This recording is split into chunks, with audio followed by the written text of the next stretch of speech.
இப்போ நம்ம chief minister வந்து 9th அக்டோபர் வந்து நம்மளோட ஃப்ளைஓவர் ஓப்பனிங் செரமனி டேட் வந்து அனௌன்ஸ் பண்ணிட்டார்.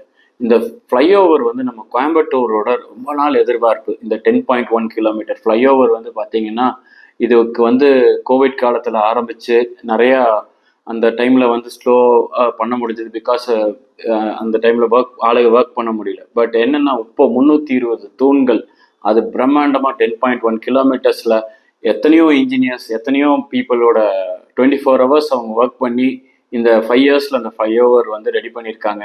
நமக்கு அது ஒரு பெரிய வரப்பிரசாதமாக இருக்க போது. அந்த ரோடை நம்பி இருக்கிற நிறைய பிஸ்னஸஸ் வந்து நிறைய டெவலப் ஆகும். ஏன்னா நீங்கள் வந்து ஃப்ளைஓவரில் சிட்டிலேருந்து வெளியே போகிறது 10 மினிட்ஸில் வெளியே போயிடலாம். நீங்கள் இங்கே உப்பிலிப்பாளையத்தில் ஆரம்பிச்சிங்கன்னா அங்கே கேஎம்சி கிட்ட இறங்கி திருப்பி அது மேலே ஏறி நீலாம்பூர் வரைக்கும் அடுத்த ஃப்ளைஓவர் அவங்க பண்ண போகிறாங்க. அந்த அடுத்த ப்ராஜெக்ட்டுக்கான அப்ரூவலும் கொடுத்துட்டாரு சீஃப் மினிஸ்டர் லாஸ்ட் நவம்பர்லேயே. பட் அதுக்கு முன்னாடி இதை வந்து நம்ம நல்ல யூட்டிலைசேஷன் வரும். இதில் பார்த்தீங்கன்னா மெயினாக வந்து நிறையா எஜுகேஷன் இன்ஸ்டிடியூஷன் போகிறக்கு, இண்டஸ்ட்ரீஸ் போகிறவங்களுக்குலாம் இது ரொம்ப யூஸ் ஆகும்.